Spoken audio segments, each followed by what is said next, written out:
मैं टीवी पे आऊंगा। हाँ, कब? आज। आज ही? अच्छा ये बताओ, तुमको यहाँ काम करना अच्छा लगता है? नहीं। तो क्या ये तुमसे जबरदस्ती काम कराते हैं? नहीं, ऐसे मिलते हैं, 20 रुपए रोज। दोस्तों, अक्सर ऐसा कहा जाता है कि अगर बॉलीवुड में कुछ बड़ा करना हो तो इस इंडस्ट्री में आपके अच्छे कनेक्शन जरूर होने चाहिए। लेकिन कुछ लोग ऐसे भी होते हैं जो अपनी मेहनत और टैलेंट के दम पर इस बात को गलत साबित करने की ताकत रखते हैं। और आज हम एक ऐसे ही शानदार एक्टर के बारे में बात करेंगे जिसने इस बात को तो गलत साबित किया ही है, साथ ही साथ अपने खुद के टैलेंट के दम पर लाखों नहीं बल्कि करोड़ों फैंस बनाए और अपनी लाइफ स्टोरी से उन्होंने बहुत सारे लोगों को मोटिवेट भी किया है। जी हाँ दोस्तों, हम बात कर रहे हैं हिंदी सिनेमा जगत में चैलेंजिंग रोल्स के लिए पहचाने जाने वाले एक्टर राजकुमार राव के बारे में, जिनका जन्म वैसे तो बहुत ही साधारण परिवार में हुआ, लेकिन उन्होंने खुद की मेहनत और लगन के दम पर इंडस्ट्री में अपना एक अलग ही नाम बना लिया है।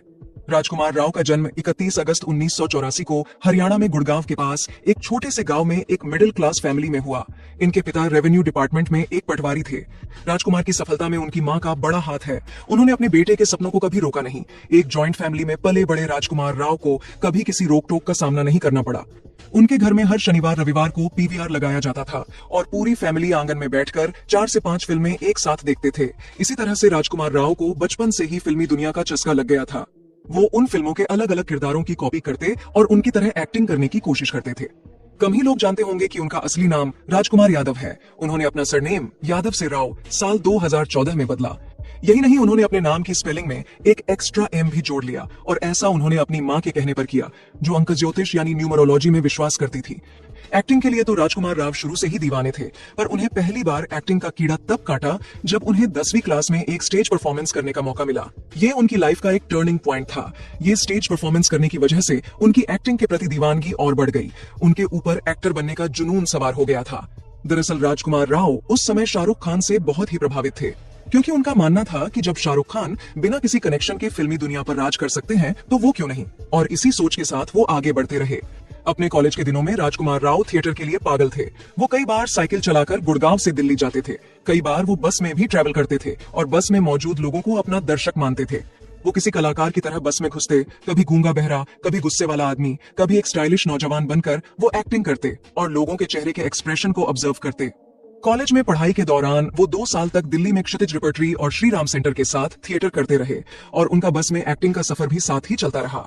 इसी दौरान उन्होंने आत्माराम सनातन धर्म कॉलेज से आर्ट्स में ग्रेजुएशन कंप्लीट किया।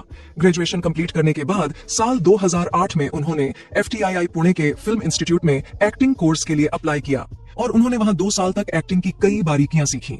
FTII ने राजकुमार राव को न सिर्फ एक्टिंग सिखाई, बल्कि उनका प्यार अन्विता पॉल उर्फ पत्रलेखा से मुलाकात भी उनकी FTII में ही हुई।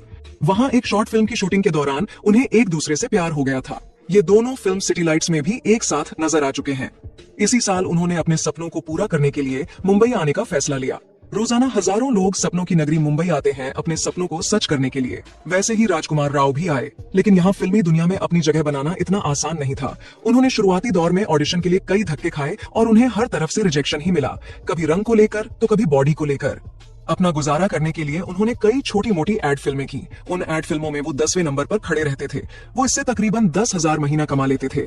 लेकिन कई दिन ऐसे होते थे जब उनके पास कुछ नहीं होता था। उन्हें अपने दोस्त को फोन करके खाने का जुगाड़ करना पड़ता था। गुजरते वक्त के साथ साथ उनका आत्मविश्वास डगमगाने लगा। उन्हें लगने लगा कि शायद वो इंडस्ट्री के लिए नहीं बने हैं। वो हताश निराश हो चले थे, लेकिन तभी किस्मत ने उनका दरवाजा खटखटाया और साल 2010 में राम गोपाल वर्मा की फिल्म रण में उन्हें एक छोटा सा रोल मिल गया। लेकिन ये फिल्म उनकी किस्मत नहीं बदल पाई। उनका रोल ही इतना छोटा था कि किसी ने उन्हें नोटिस ही नहीं किया। जिसके बाद साल 2010 में उनकी जिंदगी में एक जबरदस्त टर्निंग पॉइंट आया। उन्होंने न्यूज़पेपर में पढ़ा कि दिवाकर बनर्जी एक फिल्म बना रहे हैं और इस फिल्म में उन्हें एक नए चेहरे की तलाश थी। ऐसे में राजकुमार राव ने अपने हाथ से ये मौका जाने नहीं दिया। इस फिल्म के लिए उन्होंने 3 से 4 राउंड के ऑडिशंस दिए और फाइनली राजकुमार राव की झोली में LSD आ गई। इस तरह उन्होंने बॉलीवुड की दुनिया में अपना पहला कदम रखा। LSD के बाद एकता कपूर की रागिनी MMS और बिजॉय नाम्बियर की शैतान मूवी में राजकुमार नजर आए। LSD में उनकी एक्टिंग देख अनुराग कश्यप इतने इंप्रेस हुए कि उन्होंने राजकुमार को गैंग्स ऑफ वासेपुर 2 में कास्ट कर लिया। अपने काम के प्रति राजकुमार इतने जुनूनी हैं कि अपने रोल में पूरी तरह ढलने के लिए, वहां की बोलचाल की भाषा सीखने के लिए वो वसीपुर गए और वहां के लोगों के बीच कई दिन भी गुजारे। इसी साल राजकुमार राव फिल्म तलाश में एक पुलिस सब इंस्पेक्टर का रोल करते नजर आए। राजकुमार राव आमिर खान के जबरदस्त फैन हैं। उन्होंने तलाश फिल्म सिर्फ इसलिए की ताकि वो आमिर के साथ काम कर सकें। दोस्तों, राजकुमार राव ने अभी तक जितनी भी फिल्में की थीं, वो सभी फिल्में उन्हें फिल्म इंडस्ट्री में कुछ खास पहचान नहीं दिला पाई। फिर साल 2013 में आई अभिषेक कपूर की फिल्म काय पूछे। असल में यही वो फिल्म थी जिसने फिल्मी दुनिया में राजकुमार राव को एक नई पहचान दिलाई। इस फिल्म के लिए राजकुमार राव को film fair best supporting actor के अवार्ड से भी नवाजा गया। इसके बाद आई हंसल मेहता की फिल्म शाहिद। इस फिल्म के लिए राजकुमार राव को नेशनल अवार्ड से भी सम्मानित किया गया। उसके बाद उन्होंने super duper hit film queen, city light और हमारी अधूरी कहानी जैसी फिल्मों में छोटे लेकिन प्रभावशाली रोल किए। फिल्म राब्ता में उनका एक लुक पूरी फिल्म पर भारी पड़ गया था। वो फिल्म तो पिट गई, लेकिन लोगों को 300 साल का वो बूढ़ा आज भी याद है। इसी साल उनकी एक जबरदस्त फिल्म आई जिसका नाम था ट्रैप्ड। इस फिल्म के लिए उन्होंने 22 दिन में 7 किलो वजन कम किया था। वो पूरा दिन सिर्फ एक कॉफी और एक गाजर पर गुजार देते थे। उससे भी बड़ी बात तो ये हुई कि राजकुमार राव शुद्ध शाकाहारी हैं, लेकिन उन्हें अपनी इस फिल्म के लिए मीट भी खाना पड़ा। ये उनके एक्टिंग करियर का सबसे चुनौतीपूर्ण काम था। 2016 में फिल्म न्यूटन की शूटिंग के दौरान ही राजकुमार की मदर का देहांत हो गया था। पूरे फिल्म के क्रू को लगा था कि अब 1-2 हफ्ते शूटिंग नहीं हो पाएगी, पर राजकुमार अगले ही दिन फिल्म की शूटिंग पर वापस आ गए थे। राजकुमार ने बताया कि मेरी माँ को मुझे बिग स्क्रीन पर देखते हुए बहुत खुशी होती थी और अगर वो आज यहाँ होती तो मुझे वापस शूट पर जाने को जरूर कहती। फिल्म के शूट पर वापस जाना राजकुमार के लिए भी थोड़ा मुश्किल था। स्त्री राजकुमार राव के करियर की सबसे सक्सेसफुल फिल्म रही है, जहां फिल्म ने 180 करोड़ का लाइफ टाइम बिजनेस किया था। इसमें ऑडियंस ने राजकुमार की कॉमेडी टाइमिंग को बहुत अप्रिशिएट किया, जहां विक्की टेलर का कैरेक्टर सबको खूब पसंद भी आया। जिसके बाद साल 2024 में इसके दूसरे पार्ट ने कई नए रिकॉर्ड बनाए और वर्ल्ड वाइड टोटल 850 करोड़ से ज्यादा की कमाई की। पर क्या आप जानते हैं कि इस फिल्म में विक्की के रोल के लिए राजकुमार फर्स्ट चॉइस नहीं थे। फिल्म के लिए पहले आयुष्मान खुराना को लिया जाने वाला था, पर उन्होंने ये फिल्म रिजेक्ट कर दी थी। स्त्री के रिलीज होने के बाद जब आयुष्मान ने ये फिल्म देखी तो उन्हें रियलाइज हुआ कि उनका इस फिल्म को रिजेक्ट करना एक गलत डिसीजन था। आप भी हमें कमेंट्स में बताएं कि क्या आयुष्मान फिल्म में राजकुमार से बेटर परफॉर्म कर पाते या नहीं।